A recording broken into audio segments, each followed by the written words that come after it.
ஆண்டவரும் இரட்சகருமாகிய இயேசு கிறிஸ்துவின் நாமத்தில் வாழ்த்துக்கள். இந்த நாளிலும் வெளிப்படுத்தின விசேஷம் 9வது அதிகாரத்தை மாத்திரம் நாம் தியானிக்கப் போகிறோம். இதற்கு முந்தின அதிகாரத்திலே முதலாவது தூதன் எக்காலம் ஊதிய போது இரத்தம் கலந்த கல்மழையும் அக்கினியும் பூமியிலே கொட்டப்பட்டது என்று சொல்லி பார்த்தோம். இது 16வது அதிகாரத்தில் முதல் கோப கலசமானது பூமியில் கொட்டப்பட்டது என்று கூறப்படுகிறதை நாம் பார்க்கிறோம்.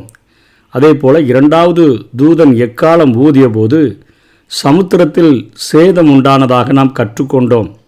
இதே விளைவு 2வது கலசம் ஊற்றிய போது நடைபெறுகிற காரியம் வெளிப்படுத்தின விசேஷம் 16வது அதிகாரம் 3ஆம் வசனத்திலே கூறப்பட்டிருக்கிறதை நாம் பார்க்கிறோம். அதனைப் போல 3வது எக்காலத்தில் 3வது கோப கலசம் அது ஊற்றப்படக்கூடிய காரியங்கள் வெளிப்படுத்தின விசேஷம் 16வது அதிகாரம் 4 7 வரை பார்க்கிறோம். இதிலையும் ஒரே விதமான விளைவுகளை காண்கிறோம். ஆறுகள் நீரூற்றுகள் எல்லாம் மாசுபடுகின்றன. இந்த காலத்தில் ஓரளவு நடைபெறுகிற இந்த மாசுபடுதலை குறித்து நம்ம கொஞ்சம் பார்க்கிறோம். அந்த நாட்களில் 1/3 பங்கு இப்படிப்பட்ட ஒரு அழுக்கு நிறைந்ததாக மாசுபடிந்ததாக மாறிவிடும் என்று பார்க்கிறோம். அதனைத் தொடர்ந்து 4வது எக்காலம் ஊதப்பட்ட போது சூரியனில் சேதங்கள் உண்டானதை வெளிப்படுத்தல் 16வது அதிகாரம் 5-9 5 வரையிலும் நாம் பார்க்க முடியும். இது 4வது கலசம் சூரியனில் ஊற்றப்பட்டதாக அங்கே கூறப்பட்டிருக்கிறது. அதனுடைய விளைவாக அங்கே சூரியன், சந்திரன், விண்மீன்கள் இவைகளில் மாற்றங்கள் உண்டாகக்கூடியதை குறித்து நாம் கற்றுக்கொண்டோம். இப்பொழுது இந்த அதிகாரத்தில் 5வது தூதன் எக்காலம் ஊதினான். 5வது அந்த எக்காலம் தொனித்த போது பூமியின் மீது ஒரு தூதன் இறங்கினதையும், அதாவது தூதன் இறங்கினதை நட்சத்திரம் விழுந்ததைப் போல இங்கே யோவான் காண்கிறார். இது நிமித்தமாக இருள் உண்டானதை இங்கே நாம் பார்க்கிறோம். இவ்வாறு 5வது கலசம் பூமியின் மீது, அதாவது மிருகத்தின் அரசின் மீது ஊற்றப்பட்ட பொழுது அரசு இருளடைந்ததை குறித்து 16வது அதிகாரம் 10வது வசனம் மற்றும் 11வது வசனத்திலே நாம் பார்க்கிறோம். இவைகள் எல்லாமே உபத்திரவத்தின் காலத்திலே இந்த பூமியிலே நடக்கக்கூடிய காரியங்களாக இருக்கப்படுகிறதை நாம் பார்க்கிறோம். 5வது தூதன் எக்காலம் ஊதினான். இங்கே நிஜமான நட்சத்திரத்தை பற்றி கூறலை, ஆனால் இங்கே ஒரு தூதனாக இருக்கலாம் என்பதை நாம் இதிலிருந்து அறிந்து கொள்கிறோம். அவன் என்று எழுதப்பட்டிருக்கிறதை பார்க்கிறோம். திறவுகோல் அவனுடைய கரங்களிலே இருந்ததென்று சொல்லி பார்க்கிறோம். இன்றைக்கு எல்லா அசுத்த ஆவிகளும் பூமியிலே கிரியை செய்யவில்லை. அசுத்த ஆவிகள், அநேக அசுத்த ஆவிகள் பாதாளத்தில் அவைகள் அடைக்கப்பட்டு வைத்திருக்கின்றன. சாத்தான் பாதாளத்துக்கு போகிறதற்கு மிகவும் பயப்படக்கூடியவன் என்பதை முதல்ல நம்ம தெரிந்து கொள்ள வேண்டும். ஆண்டவராகிய இயேசு கிறிஸ்து இந்த பூமியிலே ஊழியம் செய்த பொழுது சாத்தானை பார்த்து, அந்த லேகியோன் பிசாசு பிடித்தவனை பார்த்து அவர் அந்த அசுத்த ஆவிகளை போய் சொன்னபோது அவர்கள் இயேசு கிறிஸ்துவினிடத்தில் மிகவும் பணிவோடு கூட வேண்டிக் கொள்கின்றன, எங்களை அந்த பாதாளத்துக்கு நீங்கள் அனுப்பிடாதுங்கன்னு சொல்லி லூக்கா 8வது அதிகாரம் 31வது வசனத்தில் நம்ம பார்க்கிறோம். அதே போல் 2 பேதுரு 2வது அதிகாரம் 4வது வசனத்திலையும் பிசாசுகள் மிகவும் பயப்படக்கூடிய இடமாக அந்த பாதாளம் இருக்கிறதை நாம் பார்க்கிறோம். ரோமர் 10:7 நம்ம பார்க்கிற போது அதிலிருந்து அந்த வசனங்கள்லேருந்து ஆண்டவராகிய இயேசு கிறிஸ்துவை பாதாளத்திலிருந்து ஏறி பெற பண்ணினவன் யார் என்று கேட்கிற அந்த காரியத்திலிருந்து அது மரித்தவர்களுடைய உலகமாக கூட அந்த பாதாளம் இருந்தது என்பதை வசனங்களின் மூலமாக நாம் அறிந்து கொள்ள முடிகிறது. இப்போது பாதாளத்தினுடைய திறவுகோலை வைத்திருக்கிற அந்த தூதன் பாதாள குழியை திறந்தபோது அங்கே ஒரு பெருஞ்சூளையின் புகையைப் போல அந்த குழியிலிருந்து புகை எழும்பிட்டு அந்த குழியின் புகையினால் சூரியனும் ஆகாயமும் அந்தகாரப்பட்டது என்று சொல்லி பார்க்கிறோம். பரலோகத்தில் ஒரு புகை தேவ சமூகத்துக்கு முன்பாக எழும்புகிறது. ஆனால் இங்கே பூமியில் பாதாளத்திலிருந்து எழும்புகிற புகைக்கும் பரலோகத்தில் தேவனுக்கு முன்பாக எழும்புகிற புகைக்கும் அத்தனை வித்தியாசம் காணப்படுகிறது. இந்த புகையினால் சூரியன் ஆகாயம்லாம் அப்படியே அந்தகாரப்பட்டு ஒரு இருளான ஒரு சூழ்நிலை உருவாகிறதை பார்க்கிறோம். அந்த புகையிலிருந்து வெட்டுக்கிளிகள் புறப்பட்டு பூமியின் மேல் வந்தது. அவைகளுக்கு பூமியில் உள்ள தேள்களின் வல்லமைக்கு ஒப்பான வல்லமை கொடுக்கப்பட்டது. பூமியின் புல்லையும் பசுமையான எந்த பூண்டையும் எந்த மரத்தையும் சேதப்படுத்தாமல் தங்கள் நெற்றிகளில் தேவனுடைய முத்திரையை தரித்திராத மனுஷரை மாத்திரம் சேதப்படுத்த அவைகளுக்கு அதிகாரம் கொடுக்கப்பட்டது. இன்றைக்கு வெட்டுக்கிளிகள் சாப்பிடுகிற உணவுகள் அது புல் பூண்டு அது எல்லா பசுமையான தாவரம் எல்லாத்தையும் சாப்பிட்டு முடிச்சிடும். ஆனால் இங்கே பாதாளத்திலிருந்து அந்த புகையிலிருந்து வருகின்ற அந்த வெட்டுக்கிளிகள் போன்ற தோற்றமளிக்கக்கூடியவைகள் அவைகள் இங்கே புல்லை சாப்பிடலை, பூண்டை சாப்பிடலை, தாவர வகைகளில் எதையுமே அது சாப்பிடலை. அதே போல் தேவன் இந்த நாட்களிலும் தன்னுடைய ஜனங்களை முத்திரையிட்டு பாதுகாக்கக்கூடியவராக இருக்கிறார்.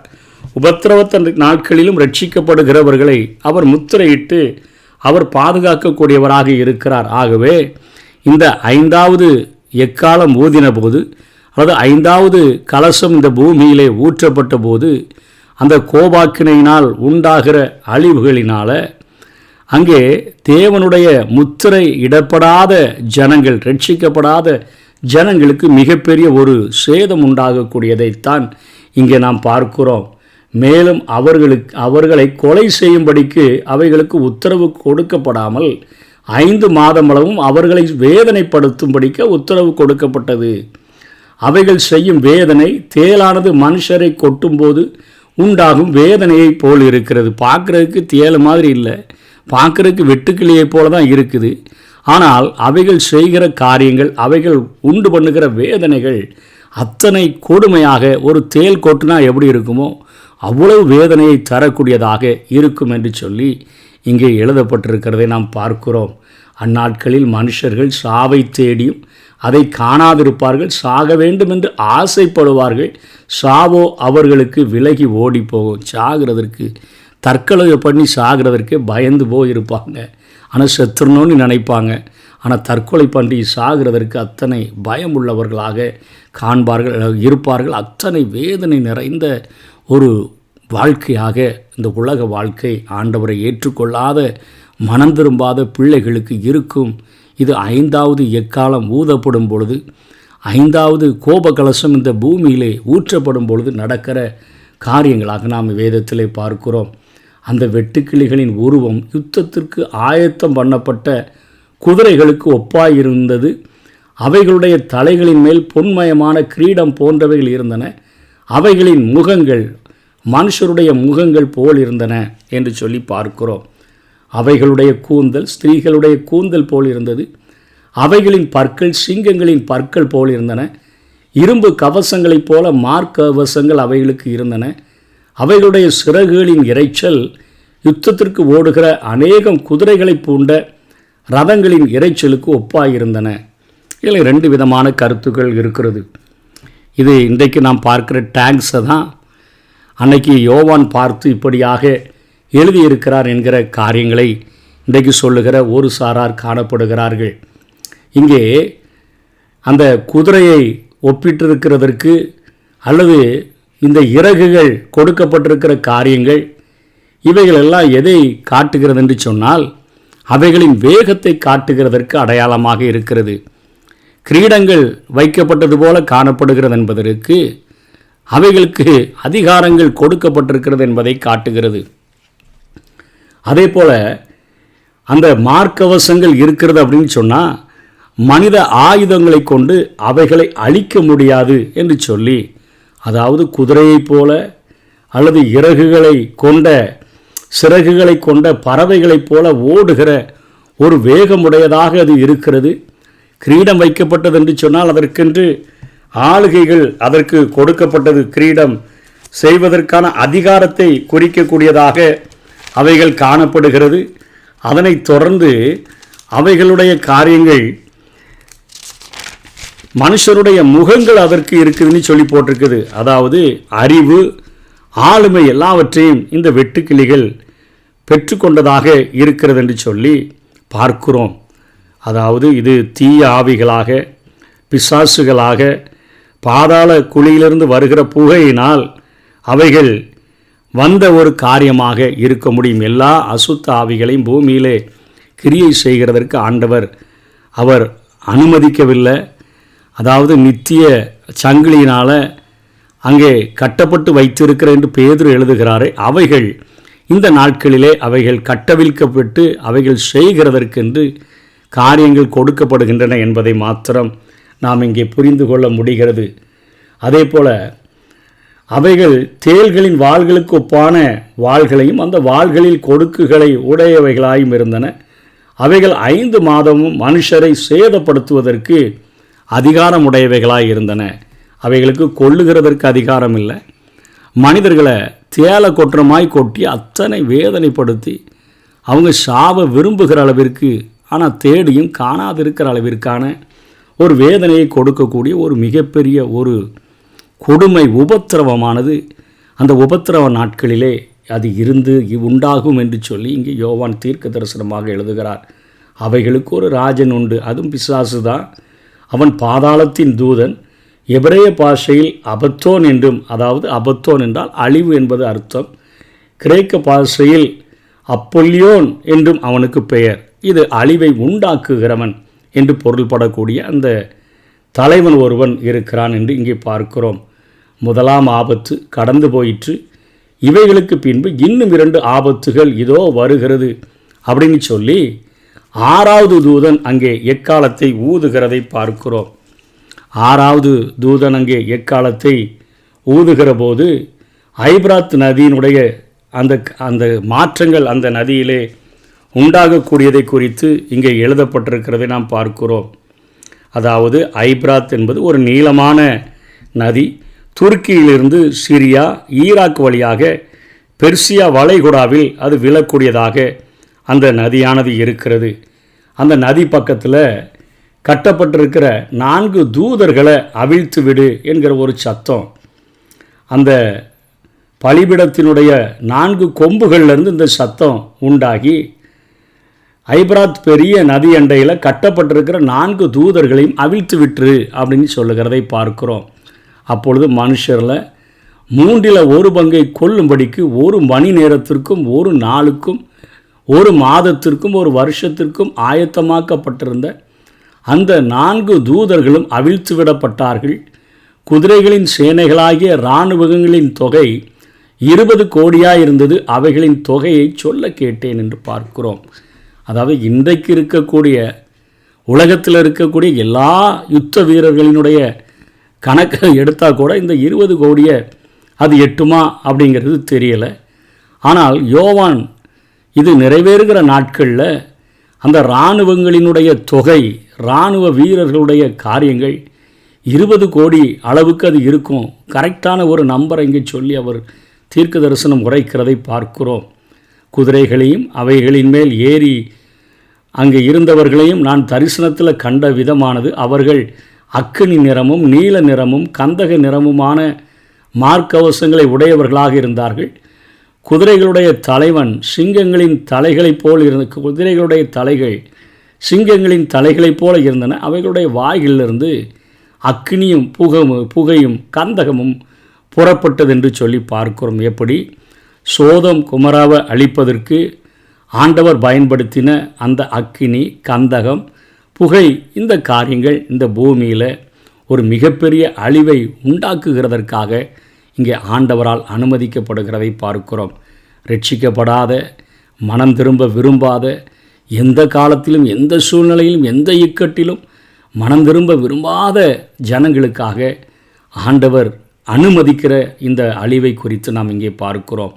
அவைகளுடைய வாயிலிருந்து புறப்பட்ட அக்கினி, புகை, கந்தகம், இன்னும் இவை 3 மனுஷரில் 1/3 பங்கு கொல்லப்பட்டார்கள். இன்றைக்கு கொரோனாவில் அழிக்கப்பட்ட ஜனங்கள் இத்தனை லட்சம் அப்படின்னு சொன்னாலே நம்ம பயந்து நடுங்குகிறோம். இவ்வளோ லட்சம் பேர் இறந்துட்டாங்களான்னு சொல்லி.